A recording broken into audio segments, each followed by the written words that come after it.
इस सैटेलाइट को ढंग से देखो, इसमें कुछ आपको अलग लग रहा है एक रेगुलर सैटेलाइट से अगर कंपेयर करें तो। ये जो सेंटर टेलीस्कोप है उसके साइड में देखो बड़े से विंग्स जैसे है, बड़ा सा क्यूब जैसा पैनल है। ये एक स्पेशल एंटेना सिस्टम है जो इसरो ने डेवलप किया है, जिससे हम एक बहुत बड़े सैटेलाइट की फंक्शनैलिटी एक छोटे से सैटेलाइट में आके बना सकते हैं। और मैं जब छोटा कह रहा हूं, आप फर्क देखो स्क्रीन के ऊपर, मैं साइज की बात कर रहा हूं। और यही नहीं, इस सैटेलाइट के ऊपर और भी काफी सारी इंटरेस्टिंग चीजें हैं। ये जो 3D मॉडल ये मैंने बनाया और उनको भी डिस्कस करेंगे एंड में। ये सैटेलाइट सिस्टम का नाम है GNSS-R। अगर आपको फुल फॉर्म बोल दूं तो आप कंफ्यूज हो जाओगे, इसलिए मैंने इस वीडियो को 3 पार्ट्स में डिवाइड किया है। सिंपल एक्सप्लेनेशन जो सबको समझेगा, टेक्निकल डीप डाइव जो शायद कुछ लोगों को थोड़ा अनकंफर्टेबल लगे बट ट्राई कर लो, और तीसरा है रेस्ट ऑफ द सैटेलाइट जहां हम देखेंगे इस 3D मॉडल को एक्सप्लोर करेंगे, क्या क्या पार्ट्स एक्स्ट्रा वगैरह। देखो, नॉर्मल लोगों का सबसे क्लोजेस्ट नाता सैटेलाइट से क्या है मेरे हिसाब से, तो वो गूगल मैप्स है। क्योंकि काफी लोग गूगल मैप्स यूज कर चुके, अपना घर वर देखते हैं वो जूम करके। ये जो इमेजेस है वो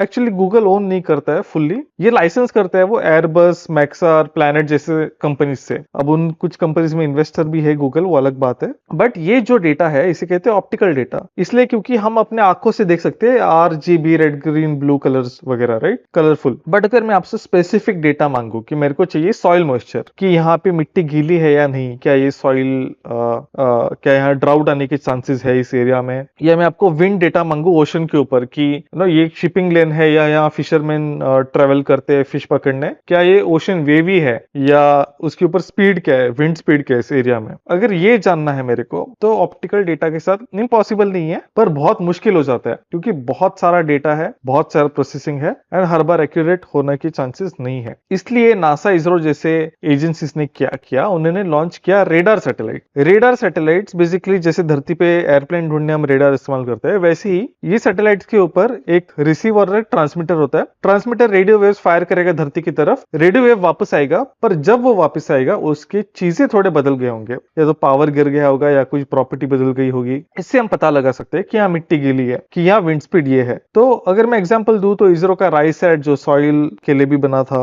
या इसरो का ओशन सैट जिसके ऊपर मैंने एक डेडिकेटेड वीडियो बनाया उसके सेंसर्स के ऊपर वगैरह पूरा 3D मॉडल करके, कि कैसे उसके वजह से काफी लोगों का पेट भरता है और काफी लोगों को रोजगार मिलता है। बट देखो, ये जो बड़े सैटेलाइट्स है इनका एक प्रॉब्लम है, एक नहीं बहुत सारे प्रॉब्लम्स है वैसे तो। एक तो बड़ा सैटेलाइट मतलब क्या, यूजुअली टिपिकली बड़ा कॉस्ट, राइट। बड़ा सैटेलाइट का ये भी मतलब है कि बड़ा रॉकेट, और बड़ा रॉकेट मतलब और भी ज्यादा कॉस्ट, क्योंकि यूजुअली बड़ा रॉकेट ज्यादा कॉस्ट करेगा आपको। यही नहीं, बड़ा सैटेलाइट टिपिकली एटलीस्ट ये ओशन सैट, ट्राइसैट वगैरह बहुत 7-8 साल 6 साल में एक बार फ्लाई करते, तो इन्हें बनाने भी बहुत टाइम लगता है, तो टाइम का भी इशू है, राइट। तो अगर हमें वापस उस प्रॉब्लम पे जाऊं जहां मैं बोल रहा हूँ रिसीवर है, ट्रांसमीटर है इस सैटेलाइट्स के ऊपर, क्या होगा अगर मैं ट्रांसमीटर को सेपरेटली लॉन्च करूं, ठीक है, और रिसीवर को सेपरेटली लॉन्च करूं, दोनों छोटे सैटेलाइट्स बन जाएंगे, बराबर है। तो ये रिसीवर तो अपना हुआ, राइट। EOS-08 सैटेलाइट जो है वो एक रिसीवर है, ये जो एंटेना है आपको दिख रहा है वो एक रिसीवर एंटेना है। तो फिर ट्रांसमीटर कब लॉन्च किया इसरो ने? ट्रांसमीटर नहीं लॉन्च किया इसरो ने, क्योंकि ट्रांसमीटर हमारे लिए फ्री है, क्योंकि